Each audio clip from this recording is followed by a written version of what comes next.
All right, so I've got a little bit of an audio issue here, but I guess I like the music so much, Alicia, that I just had to play it twice. Welcome back, everyone, to another Q&A. This is the Thursday edition. Oh, now I have my screen playing. Oh, it's been one of those days, you guys. But we're back and we're here. How are you doing, Alicia? I'm doing well. I'm doing well. It's September. You can tell things are changing. The leaves are starting to change and fall, so it does seem like we've shifted into fall, into autumn. Indeed. Well, today, Alicia, we're going to talk a little bit initially about this new tier system. And we polled the viewers, and this is a question that keeps coming up. What is this tier system? How does it actually work? So I'm going to turn it over to you, Alicia, to help shed some light on this so that people know what to expect come November and how it might impact on their applications for permanent residence to Canada. Absolutely. So this is something that everybody who is interested in having an express entry application and who may already have a profile sitting in the pool, make a note on your calendars, mark it down, star it, underline it. November 16th, 2022, that's the date that you need to update your National Occupation Classification Code from the old 2016 version, so that old four-digit code that you've currently picked as your primary occupation and you've slotted in your work experience as one of those four-digit codes. As of November 16th, 2022, you're going to need to go in and update your express entry profiles to make sure that you are putting in the new five-digit TEER code. So TEER, and this is the new way that immigration is listing basically all of their high skilled and lower skilled work. And so, of course, under express entry, if you have lower skilled work, for most programs, it's not going to qualify. And in the old world, that used to be NOC C or D. So skill type 0, A, or B is going to qualify you. And under the new tier system, there's 6 tiers. So there's 0, 1, 2, 3, 4, and 5. So under the new tier system, you're going to need to have a job experience that fits under 0, 1, 2, or 3. So here's where you can figure out what the exact eligibility criteria are for express entry.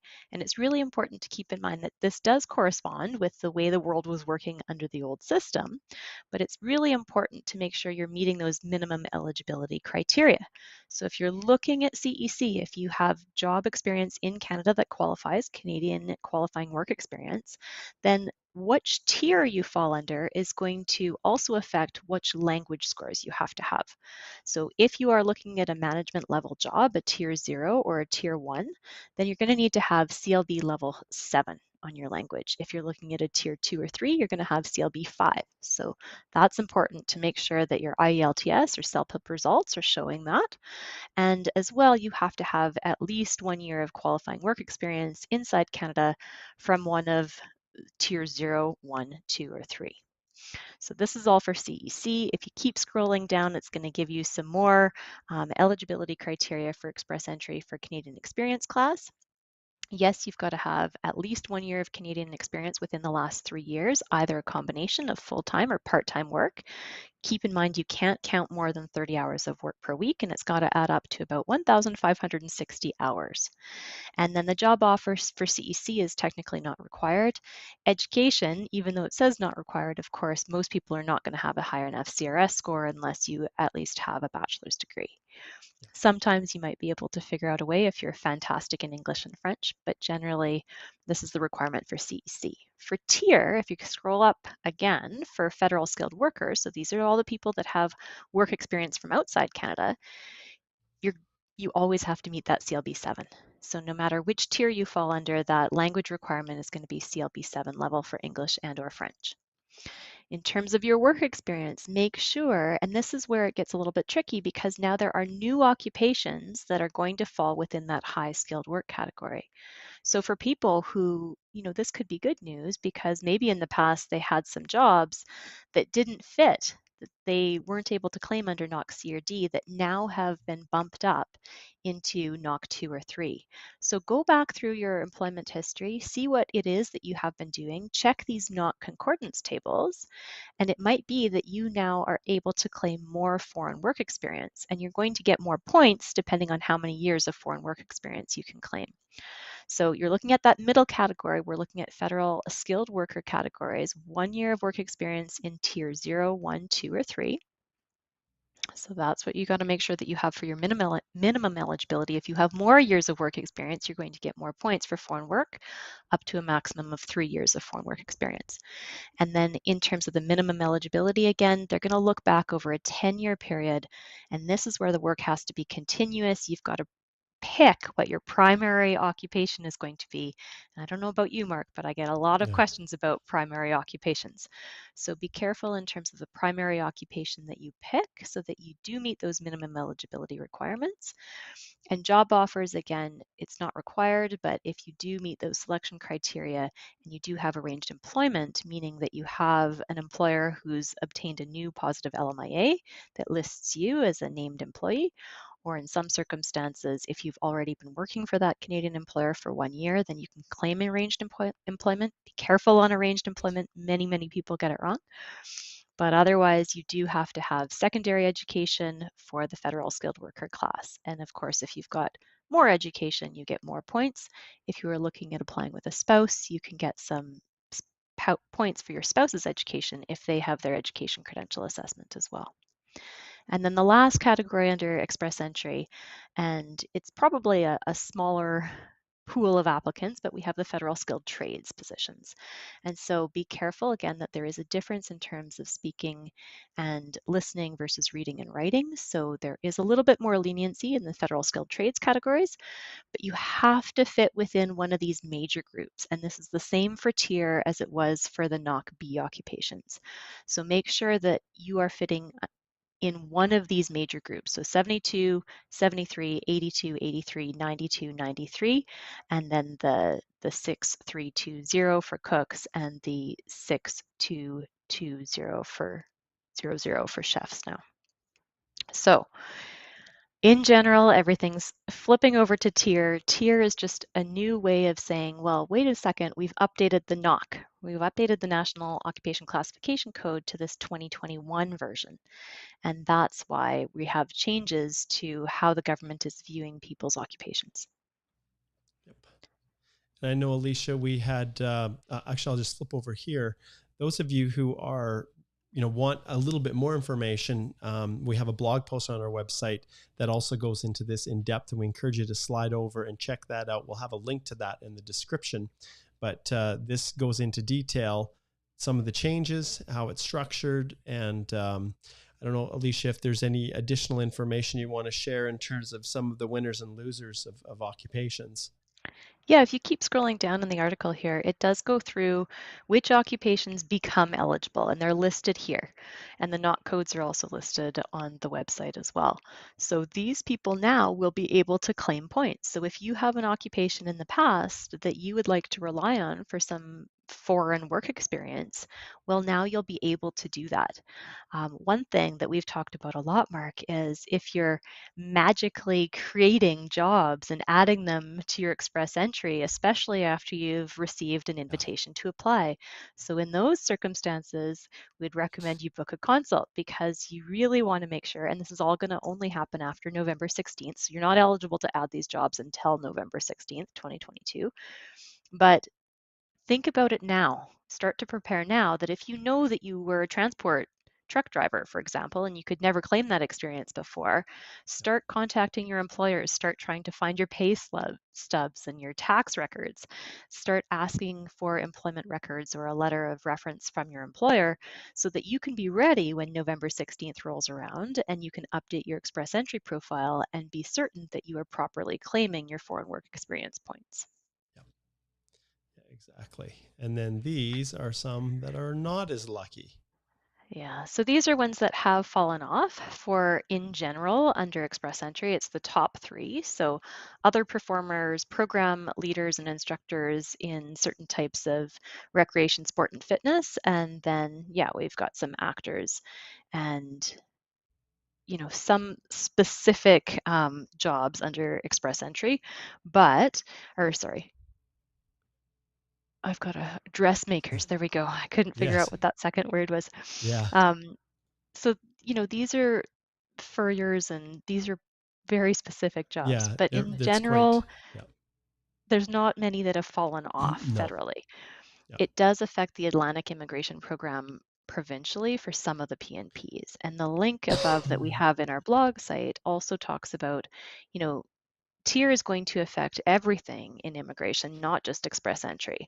So it's also going to be affecting the provincial nomination programs, many of which are linked to Express Entry. So make sure that you are looking at this so that you're not caught off guard and you're not going to be potentially losing a nomination under PNP or one of the federal draws under an ITA. Yes. Excellent. All right. And as we transition to our Q&A, we'll definitely answer any other specific questions that people might have. One of the things that's always a challenge for us, you guys, is when you say, hey, this is my title, what knock code would it be under TEER? Or, what do I need to do to immigrate to Canada? Those types of specific questions we'll probably bypass because they really are best suited through an immigration consultation. But this is pretty much your time now and your opportunity to get your questions answered. And so let's take a look, Alicia, and see who is tuned in here to our live today. Let me just pull up the first question here. So we've got Ghislaine who's here. Hello, Ghislaine. Good to see you. Chaudhry, as always, good to have you connected in. And we'll get to your questions for sure in just a little bit, you guys. Aisha's here. And Aisha is already following up on a question that she brought up to me yesterday. We'll get to that one for sure, Aisha. Okay, let's see who else we have here. And make sure that you introduce yourselves, you guys, and let us know where you're tuning in from. We love to see that. Yes, Frank's saying, hey, any updates on the new TR PR pathway?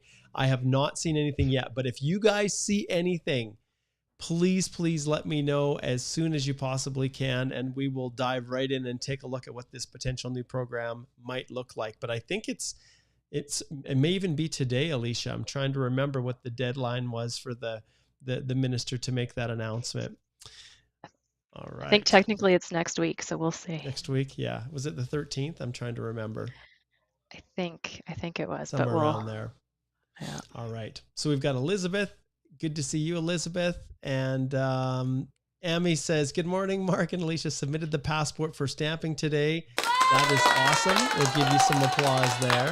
Very cool. We've got Spider-Man once again. Hello, Spidey. Good to see you. Hi again in Lachute. All right. Let's see here what else we've got. Oh, yes. Igor is also posting. So the question that we received today came from our viewers, and it came via a poll. So I'm going to share my screen here with you guys, and you'll see today we have a poll again. And this is where you can vote on the area that you want us to draw the question from. So we've got postgrads in our poll today, express entry, work permits, and study permits. And so far, it seems like, Alicia, a lot of people are interested in express entry. It's winning the day so far. So make sure if you haven't done that, go up and vote. And that question, if you scroll here into the description, you'll see here where it says, submit your question for the next Q&A. All you have to do is click on that link and it will open up this spot right here. Yes, I want to leave YouTube. And you can enter your question in and for consideration for next week's live Q&A. So we wanted to let everybody know about that. All right, let's keep going through our list here. So Nicey also says, any updates to the new PR pathway? Let's see what else we have here. Is there any other shout outs that we can give? Oh, Ali's over in Iraq. Good to have you connecting in across the ocean. Let's see. Hello, Fang. Good to see you. And let's see what else we have here. Nicole, hello. And we're just about through. Nisrin, good to have you here. Very helpful info as always. Thanks. You're very, very welcome. And yes, Armin seems to think that the 100-day ends today. And I think it's next week, actually, Armin. So Well, I took a look at the M44 and it said the decision was made May 11th. So okay. 120 days from May 11th.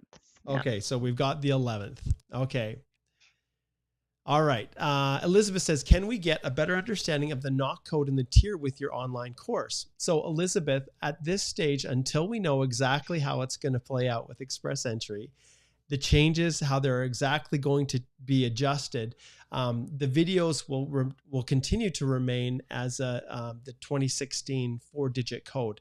And what Elizabeth is talking about is, let me just open this up here, is the Express Entry Masterclass. And if we slide over here to the Masterclass page. So on the 19th through the 20th, that's when we're going to be doing our masterclass. But you can log in right now and access the course materials just by clicking on the description in the YouTube here. You can see Express Entry Masterclasses right here. You can just click on that and register right now. The reason I hold off, Elizabeth, is because I want to make sure that the course material itself is current.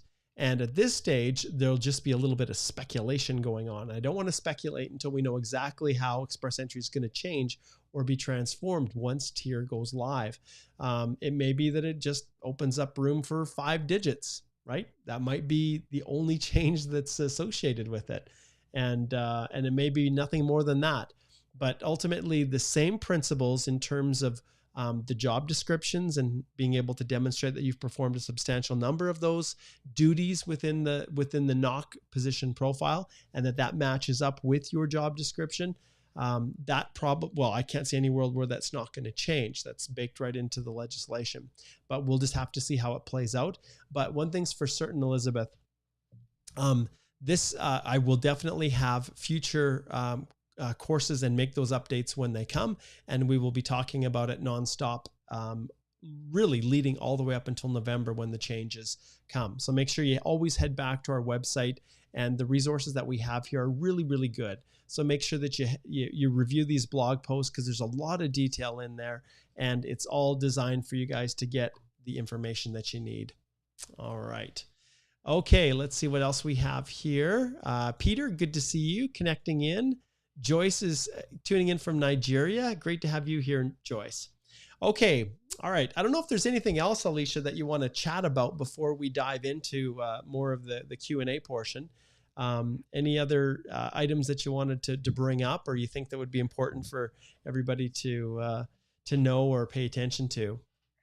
Yeah, I mean, there's been a few announcements recently. Some of them we're waiting to get some more program details on from the minister. So there was some talk about pathways to PR for certain undocumented workers. Yeah. We don't have a ton of program details about that. There was a news release September 1st, stronger immigration system that better serves newcomers. So that's the one we can look at here, because I do see a question about, what are the medical requirements for CEC? Are they removed? And this is having to do with this, that there was an announcement September 1st, so last week, that they're saying that, yes, we're going to be announcing new online services, helping to reduce the backlogs. And as part of that, if you look at the reducing wait times subheading, simplifying this process in the coming weeks, it's going to impact approximately 180,000 clients, helping them save time and money on the medical exam process, reducing wait times on their applications. So they've announced it. We don't know exactly what's happening yet. Yeah. But hopefully, Kayur Patel, hopefully in Canada medical requirements for CEC. We'll get some more details on that because of the office's new announcement here. The other thing is that, and this is going to impact a lot of people who are planning on submitting a spousal sponsorship after, September. Everything's moving online. So yes, they have put out this kind of portal, this PR portal, and it was a trial portal, and it looks like everything's going online as of the end of this month. And so that's something that is probably going to significantly affect a number of people. So as of September 23rd, so not a lot of time, if you have an application that you've been dragging your heels trying to get your documents notarized, trying to get your letters of support from family members, especially for spousal sponsorships, you've got to submit that puppy before September 22nd so that you make sure that it has arrived before the deadline. Otherwise, you're going to be looking at creating a new PR portal online account and submitting that application electronically. We help doing all these sort of collaborative review processes with our clients. So if you need assistance with that and you're just not comfortable about filing online and don't know where to start, I can certainly help. All of our lawyers at our firm can certainly help with that online filing process. Yeah.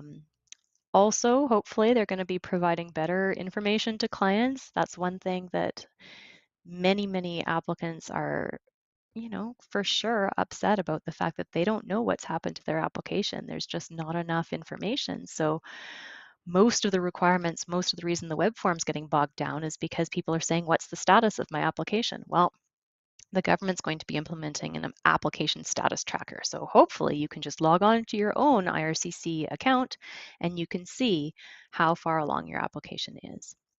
And there are going to be some changes to the citizenship programs as well. So stay tuned. Exactly. We'll see what plays out. Yeah, I was talking in my live yesterday, Elisa, just about these edicts from on high that now we're going online as of September 23rd.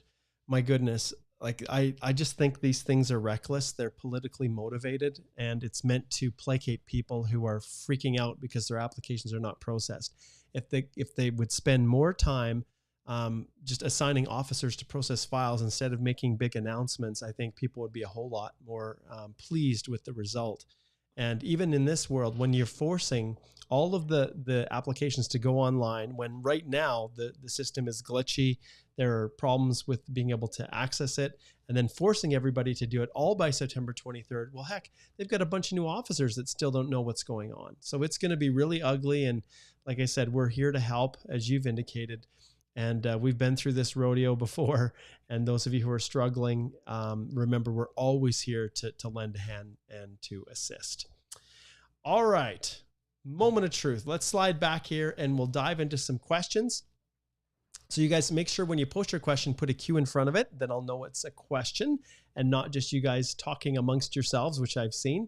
Then we can focus right on the best. And not everybody's question will get answered. So I want to clarify that right now. Some people have been saying, hey, Mark, you've missed my question.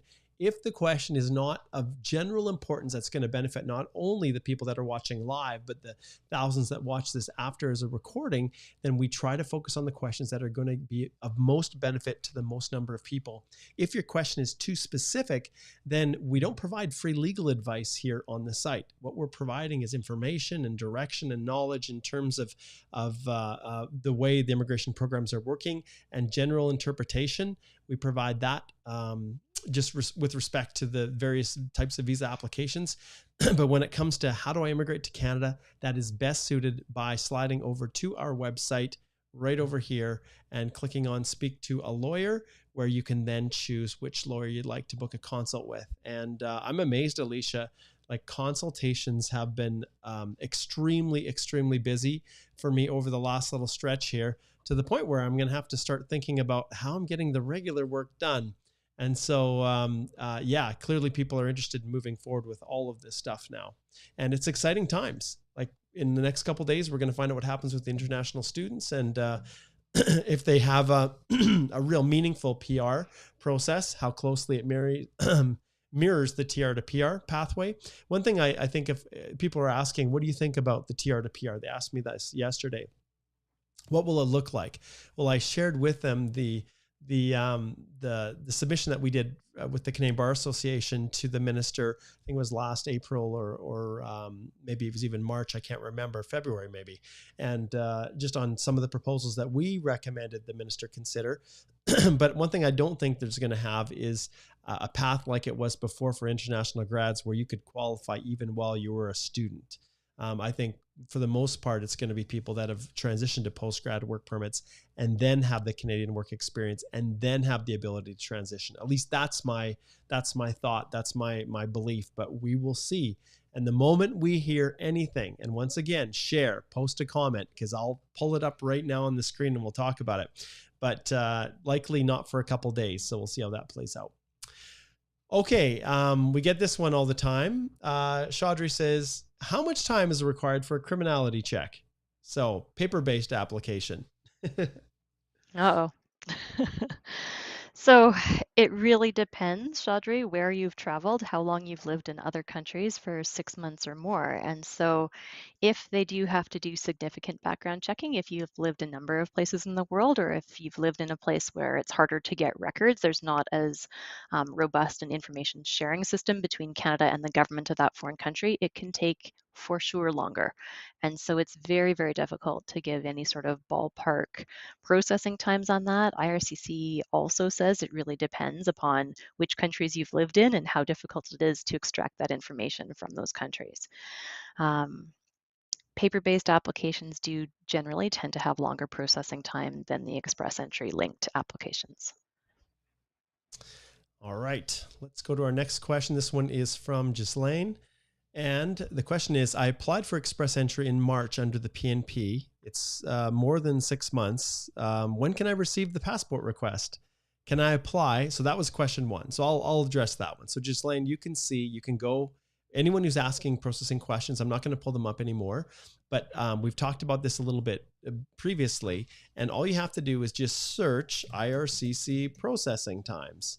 And from here, anyone can pull up, and the minister did make sure that they moved away from their service level standards to actual processing times. If you go to economic immigration, we'll go to Canadian experience class, we'll say from within Canada here. And then you check processing times, you can see that they're at 15 months. So how long? I say 15 months. And it was last updated 2 days ago on September the 6th. You can see right here. Okay, so when you guys are asking questions about that, remember those are accessible and we rely on the same tools that you do. Okay, next question is, can I apply for a visitor visa while waiting for my PR to be finalized? And I guess ultimately we should probably flip back then and go to, and we'll go to the federal skilled worker here, and then we'll check processing times, and you can see here, it says 26 months. So that is where we're at with that. Yeah, so if you are looking at an outside Canada application, if you were filing under a federal skilled worker, then theoretically, yes, you can apply for a visitor visa in the meantime. However, the biggest thing on visitor visas is you've got to keep in mind that you have to prove that temporary intent. And so the fact that you have submitted an express entry application and are in the process of getting your PR means that you're going to have to work quite a bit harder to show Canadian immigration authorities that you're only coming to Canada for a temporary reason, for a defined period of time, that you have strong ties to your home country, and that you're likely to go back there before you're going to be approved possibly for that application. All right. Okay. Igor sent me a message, and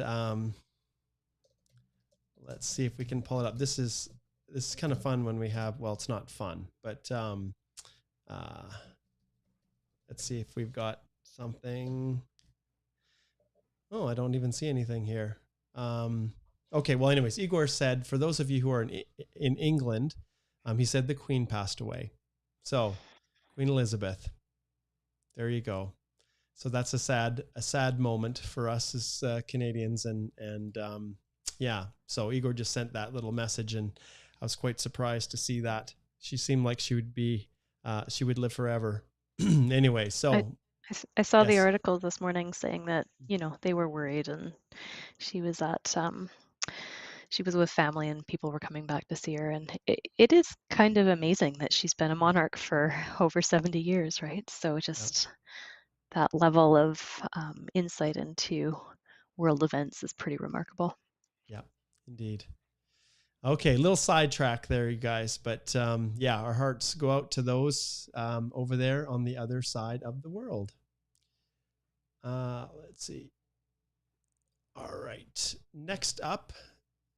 Okay, so this one's from Jalbiz, who says, how are you doing today? I'd like to ask, what's the difference between a federal skilled worker and a federal skilled trade program?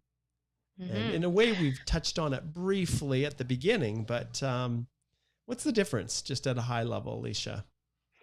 So the difference is that the federal skilled workers have to fit within those higher skilled categories, right? So they have to fit within what used to be, or what currently is, NOC B, but it's going to be NOC 2 or 3. Federal skilled trades tend to be particular trade certifications. So plumbers and welders and tradespeople who normally have some sort of, or cooks who have some sort of Red Seal certification requirement. They're a regulated occupation where they have to do specific training in order to be recognized by an accreditation body that they are eligible to practice in that field. And I know there's been some confusion, for example, I've seen comments from some lawyers who said, well, I've got my legal credentials recognized. Do I now claim federal skilled trades? Well, no, because it's not in that unit group. And so if you look to the very beginning of our live Q&A today, we went through those major groups. So 72, 73, all those, you have to fit within one of those major groups in order to be considered a federal skilled trade worker. And the work experience requirements to prove for minimum eligibility, you've got to prove at least 2 years in that skilled trade within the last 5 years, and that you either have a job offer lined up or that you've met the certification requirements in Canada to practice in that skilled trade. All right, next question. This one's from Sheik, and the question is, my postgrad work permit expires later next year. I applied through the TEER to PR last July and was wondering if I should apply for an extension. So I think the question is, do I actually expect my PR to be processed by then? Yeah. And Sheik, I guess the good news is that you've got some options, right? You've got a PGWP that's valid until late next year. That's great. If you have applied for TR to PR and you have that acknowledgement of receipt, then you should be able to apply for that bridging work permit, that open work permit under the TR to PR program. So if you're getting close to your PGWP expiring, then absolutely submit that extension application or the bridging TR to PR open public policy work permit application. Make sure you're doing it very specifically based on the requirements for how the government has said you should do that. And make sure to do it at least a month before your PGWP expires so that everything's ready. You're sure that it's properly submitted before your deadline. And make sure to stay in Canada so that you can maintain your implied status so that you don't have a gap in your ability to work. Gotcha. All right, next question. This one is, okay, this is Aisha. Okay, so let's get to, this is a continuation of question yesterday, and I'm trying to, I hope I can remember what you'd asked, Aisha. She says, yesterday, I meant it is my father who's applying for a visit visa as his previous one expired. Therefore, he will be showing his funds in that case. Do I have to also show mine? I have my PR and I'm here. Oh, so as the sponsor and you've got an invitation to your family. Alicia, what are your thoughts on that with the person who's doing the inviting, showing proof of funds? Yeah. So normally, if you are the anchor relative, if you're the Canadian relative who's inviting a family member over on a visa, maybe a super visa, I'm not sure, Aisha.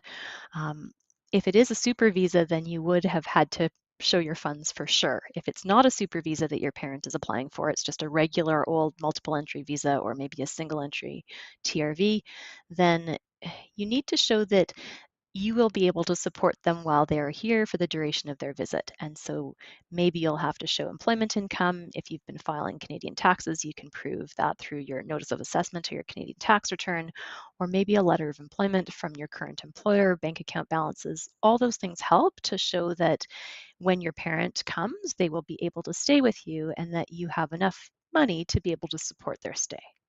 So yes, they should show their ties to their home country, and it helps to be able to prove that you as the Canadian relative with that invitation letter have means to support them while they're here. All right, next question. Okay. Okay, this is a this is a two-parter, I think. Let's see here. Okay, so first one, Mark, my friend. Oh, nice. I applied for a startup visa with my agent, and I provided and delivered all my documents, and it was supposed that meanwhile I'm waiting for validation for work permit and residency. Okay, let's see if we can make sense of that. My question is, can I apply for express entry or it will harm my file? So if you got a startup visa in the queue and whatever else associated with that startup visa, Alicia, any issues with submitting an application in another program? Well, Ali, this is probably one of those things where it would require a consult because we have no idea what you've put in your original application. But theoretically, you can put in another application for express entry. If both of those get processed somewhere down the line, they might ask you what's going on, what's your temporary intent, what's your permanent intent, what have you said in your startup visa application process in terms of what your intention is when you come to Canada. There's a number of moving parts on that one. So it does depend on what you've already submitted. All right, next question. This is from Charles. He says, "Hey Mark, Bill C-19 is expected to be implemented in the first quarter of 2023. Any idea the exact month? Specifically, January to March, and will the regular draws still take place along the targeted draws?" All of these crystal ball things, Alicia. I think I can probably just answer this one. Charles, we have no freaking clue. Like we've speculated, and so many people speculate. They think they know. And there were so many times when I thought the minister was going to actually go ahead and do something, and then it didn't happen. The response was, oh, it's going to be announced in the coming weeks, like the family sponsorship for Ukraine citizens in Canada. Haven't seen anything about that, and there was supposed to be information on it coming in the coming weeks. Well, that didn't materialize. We knew that the minister said that the implementation of the various bills would be coming in the fall or coming in the spring. And so, yeah, I can, unless you have some other insight, Alicia, really the most important advice that we can give people is keep all of your options open. Make sure that you're doing everything you can to continue, giving yourself the best chance of success. And that's what we provide to our clients when they book consultations with us. We go through everything. We look long-term. We look at the implications of their choices now and what it's going to result in their future opportunities for immigration. And we try to make sure that we're not limiting options. And sometimes choices you make can close off options for short-term gain. And so we always look at that. We assess every little decision here and now, how it will impact your eligibility. And we're doing a lot of speculation about Bill C-19 and the other programs that the minister is looking to roll out. So I don't know if there's anything else you want to add to that, Alicia. No, I just saw a comment saying that, if you actually look at May 11th plus 120 days, then it's technically today. So maybe we will see a announcement from the minister about what they're doing. So yeah. We'll see. We'll see, Nick. All right. Okay, next question. This one is from Amy, and Amy says, passport submitted for stamping, but settlement funds are lower than required. Should I borrow from my father, explain in an LOE, or just statement will suffice? And this might be one where we would need to talk to you directly, Amy, about what happened and why, because you want to be careful that you're not misrepresenting your situation in terms of what your requirements are under your express entry applications. So yes, you're at the end stages here, and technically they can ask you more questions when they are deciding on whether to sign off on your COPR. I would recommend that you maintain that settlement amount because that's what you're required to do. If you are borrowing funds from a family member, then make sure to get a gift deed from that family member and make sure that it's been notarized properly to show that they are giving you a gift. It's not a loan, there's no repayment due, there's no interest owing, and it's an outright gift. But you do want to maintain those settlement funds because that's what you have told the government that you had.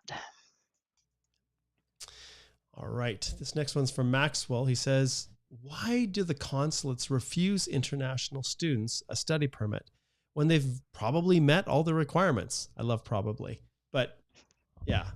So what's the issue, Alicia? Like, why are not all students approved? Yeah, and Mark, I know you've talked a lot about this, and we've been looking at Chinook systems and other artificial intelligence and ways that the government has implemented screening procedures. And so these are new, and everything is getting digitized and it's all getting cross-referenced, and AI has advanced significantly. And the government is now able to kind of line everything up in a column, and they can look at prior applications and they can look at reasons for refusal, and they've got a whole laundry list of things that the applicant has said about themselves, carefully lined up with what they may have said about themselves on the past in visitor visa applications, or if they've done multiple study permit applications.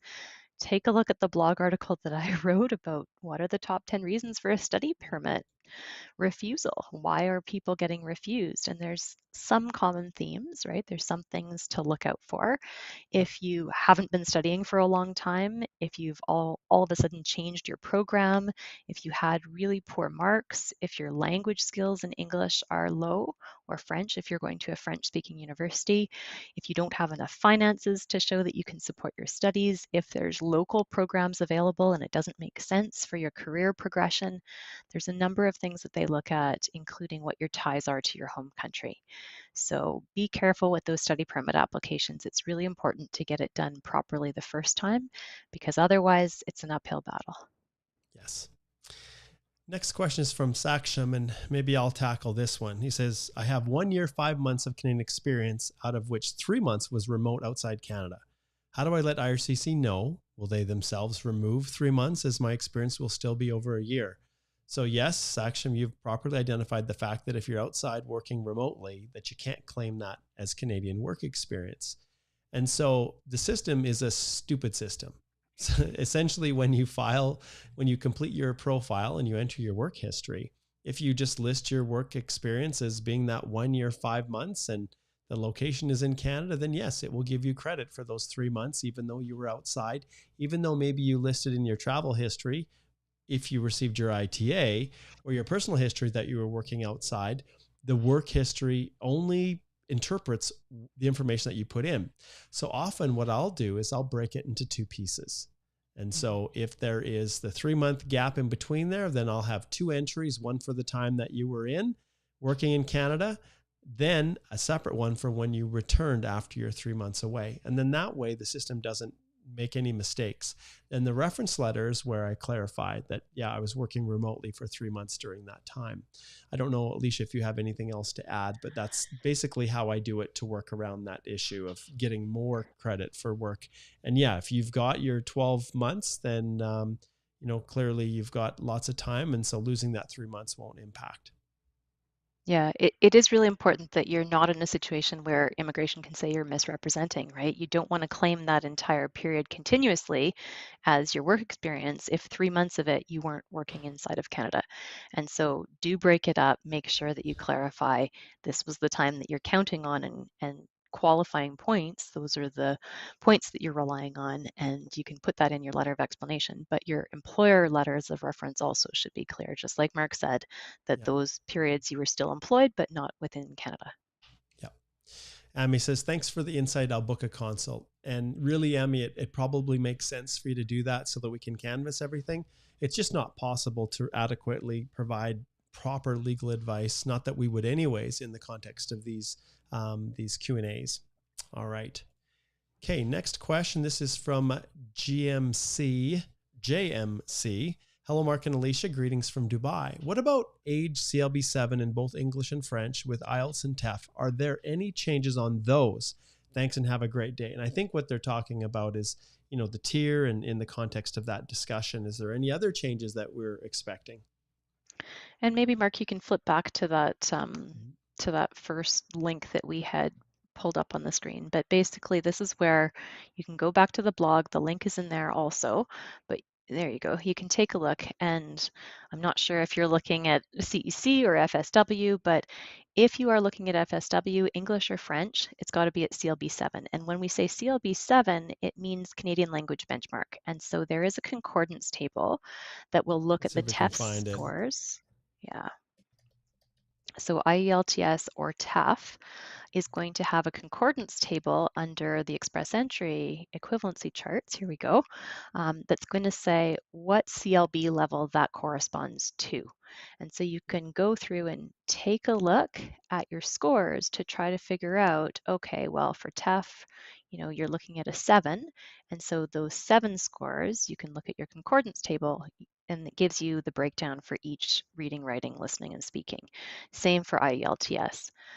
And this is TCF scores. So depending on which French exam you took, and then for English, we've got the IELTS. The CLB7 level is a 6 across the board, reading, writing, listening, and speaking, which corresponds to a CLB7 level. So it's a little bit confusing, but keep in mind that those have stayed the same. The only thing is if you do look at the CEC requirements, so back on that that first link, if you are an in-Canada applicant or you have Canadian work experience, then for certain categories, you can have some CLB 5 level language scores.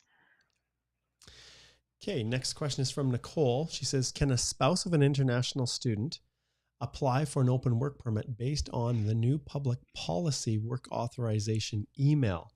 So what they're asking is, voila, you are granted work authorization until 2023, I think May. And now can I as a spouse, and in this case, the spouse is a previous holder of a spousal open work permit, but it's expired, applied for restoration of status as a visitor, can they apply? And I'm going to ring this on right. Oh, that's a good question. But I'm also going to ring that bell right here, Nicole, because it's not just a simple yes or no. And there's a lot of different factors at play there. And I don't know, Alicia, if you have any general, information to provide, but there may be grounds to submit such an application, but it's not just a simple yes or no. And that's where the consultation kicks in. Yeah, in general, immigration has said that if you are looking at spousal work permits, then one of the added requirements for spouses, if they are relying on the principal applicant, is that the principal applicant generally has to be providing proof that they are employed in a high-skilled job. And so knock A, B, or O under the current system, or knock or TEER, I guess, 0, 1, 2, or 3 under the new system. So generally, that's another requirement, is not only making sure that you meet all the other criteria, but attaching proof that the principal applicant is properly employed and has been employed in a high-skilled job for more than 6 months. Yep. And those of you who are tuning in late, we did just hear that Queen Elizabeth passed away, and so we've got a few comments there from Keshan. Sorry to hear about the Queen, and Sukhpreet says R.I.P. Queen Elizabeth, and Taj as well, R.I.P. to the Queen. So that's what we do. That's what we do here on the channel. Okay, let's go to a few more. We're just about out of time here. What do you think? A little bit of more prognostication here, Alicia. Will the CRS points drop below 490 by the end of this year? What do you think? Maybe. I mean, it has been coming down. It's been coming down maybe 9 points kind of per 2 weeks, and we're 516 was the last draw. So I suppose it is possible, right? It is possible that maybe before the end of the year, we'll see a CRS level that is possibly high 490s, maybe. Yep. They are doing a few more in terms of volume of applicants, in terms of the number of invitations issued, right? It started up kind of slow and it's been ramping up slowly. So we're hoping that those numbers will start coming down. But it is always a little bit of a guessing game in terms of who else is going to throw their application into the pool that might have a higher CRS, right? This isn't a static kind of pool. It's constantly shifting and changing. Yeah. Maybe there'll be some opportunity after November 16th if people don't realize they need to change their tier. So get your profiles updated, and you might get lucky around that time. Yeah, exactly. And if you look at the numbers generally, so this is August 29th. That was before, just about 3,000 were pulled out in the last draw. And, generally we're always expecting new people to come in, and there's 7,000 here. So we're probably down to 5,000 and then new people coming in. It's possible. We're September, we still have October, November, December. There's still at least probably 6 draws potentially. Maybe. Okay, let's go to just a couple more here. Okay, this is an express entry one, Alicia, from Nisrin. I've worked in both a full-time and part-time job simultaneously in the past, and I've stated my full-time job only in a previous express entry profile. Can I now claim points for the part-time job? So this is an overlap situation, and I think it might be redundant, but. So Nisrin, if you've claimed full work experience for a period of time, they're only going to give you credit for up to 30 hours a week. And so you can combine 2 different part-time jobs to get up to that 30-hour per week threshold, but you won't get credit for more than 30 hours in any given week. So only if you needed to fill in a couple months, or if it wasn't a fully overlapping time period, would it make sense to also claim some other work experience in order to try to build up to maybe 2 years. Okay, JMC has one little follow-up just for clarifying. He says, my question was more oriented on the extra 50 points I get for having the French. Will that remain unchanged? And there's no indication that the minister has any intention. In fact, they're trying to promote more and more Francophone candidates coming through. The target was a little over 4%, almost 5% of total applicants. That's what they're shooting for, that have French speaking abilities. So I'd be very, very shocked if that changed in any way. Okay. Let's see here. Mark Frank says, do we pay an amount for informing IRCC for non-accompanying spouse after AOR? And processing fee, I think, is really what's being asked. And yes. Yeah, if you've gotten married after and you now have to say, well, I've declared that I have more family members, then you need to make sure that you pay the processing fee for all family members. Okay, this one's from Ghislaine again. She says, I applied for Express Entry 6 months ago. Can I withdraw some money from my bank account? Getting broke due to the long waiting process. Well, and this is where, if you look, Ghislaine, at the requirements for those settlement funds, it definitely says that that money has to be accessible to you at the time that you submit the application and at the time that that application is finally processed. And so it's very, very risky to withdraw money from the bank account, because you have to be able to prove that you have met that settlement fund requirement, plus any fluctuations in exchange rates or anything like that in terms of different currencies the entire time. So it's not advisable to do anything that would result in your bank account going below the threshold for minimum settlement funds for your family size. All right. Well, we will wrap it up there, Alicia. Thank you for joining me once again on this Thursday Q&A. We had a great group of people that were watching. And remember, you guys, that there is a massive amount, it's ever growing, of information, direction, guidance, whatever you might need on Canadian immigration on our website. And if I flip over here, when you go to resources, blog, you can search by topic, and our list of blog posts is growing and growing. I know we've got a couple more. Chanel did a blog post on landing and obtaining your permanent resident card, which we're going to be releasing. And these are constantly being released. So make sure that you go and check. So this is one really, really valuable source where you can get additional information that allows you to dive deeper into the questions that you're asking than we're able to really afford in a live Q&A format. Also, it's there, Mark. Oh, is it? Is it there ready? Did yeah, I miss it? Just refresh. I think. Oh, I think you just need to refresh. It. Yeah. Wow. Boom. Hot off the press. Look at that. There it is. So the latest blog post, how to get your PR card after landing in Canada. And you'd probably think, oh, come on, that's simple. It's not complicated. Well, you guys might be surprised. And so Chanel covers a bunch of different areas and different scenarios that people run into when they're doing their landing. So check that blog post out. And I'm just looking here at all of the different pages I have. Remember, with the courses, like I said, the Express Entry course is alive and well. It's cruising. And we will be doing the masterclass on the 19th to the 22nd. So if you have not registered, go do that now and join us. I've got a great group of people that are piling in here.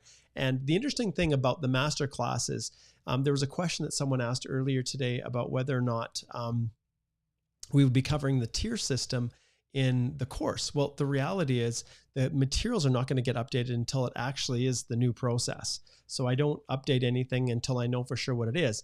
But in the master classes, we cover everything. And there will be 4 1-hour long master classes each evening. Usually I start about 4 p.m. to 5 p.m. Mountain time. And that's your opportunity to literally ask me any questions that relate to the Express Entry process. And the interesting part is, when people ask good questions, everyone benefits. And so you may get answers to questions you never even thought to ask, but you should have asked. And so I've got a lot of feedback from people on that front. And yeah, there's been a lot of really, really great people, a ton of alumni that have come through this course. It's the beginning. It's the granddaddy of courses that I started. But we also have within the course materials, there are other ones that are coming up as well. within the Canadian Immigration Institute. And you can see these are just some of the testimonials from past students who've taken the courses. But we have the spousal that's coming up in October.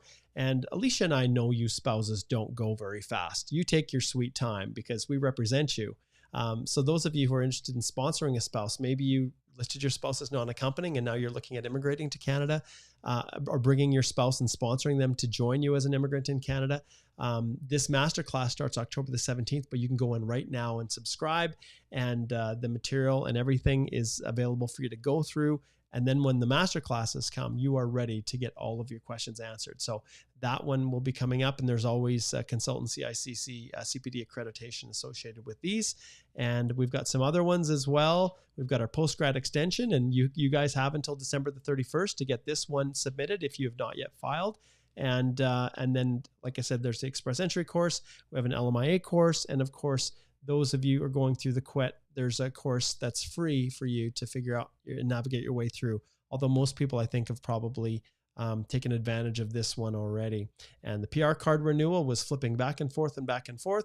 Now it's finally online. And so that one is going to be updated and completed. And of course, within Holthe Immigration Law, we always talk about the fact that if you have immigration questions that are just, you need legal advice, come here, book a consultation with Alicia here. It's really easy. All you have to do is click on the consult that you want, and you can see availability. And Alicia always has lots of time available for everyone. So make sure you slide over there and book a consult with Alicia. And then ultimately within the firm itself, those of you who are wondering, well, if I hire you, do you guys actually represent people? Well, yes, we do. And we've got a bunch of services. This is an ever-growing list of legal services with specific information. But our approach right here really explains how we represent our clients. And we really believe that it's the best way to do it, where we teach you, we work together with you, and we collaboratively compile and submit the application together. And you guys maintain control. So come to our website, check it out. There's information on it, a video on how we do it. And we would love to help you in your journey. All right, Alicia, any other comments, any other thoughts before we say goodbye to everybody? Well, we'll see if they do announce anything today. If they do, then hopefully we'll have some more information for people. And that's what our vendor and everybody's asking. All right, guys, take care. We'll see you next Wednesday for me, and Alicia will be back on the Thursday of next week. And last little piece I wanted to remind everybody is that you need to go to on the page here. I'll flip back here, and you can see right here we have submit your question for next live Q&A. So go here, click on that link, and it will take you to where you can, yes, go to site, leave your question for the next live Q&A. All right, and let's take one last look at our poll. And it looks to me like express entry is still the winner. So it'll probably be an express entry related question, but post yours and it may very well be chosen as the feature question for our next live Q&A. All right. See you later. See you, Alicia. Bye.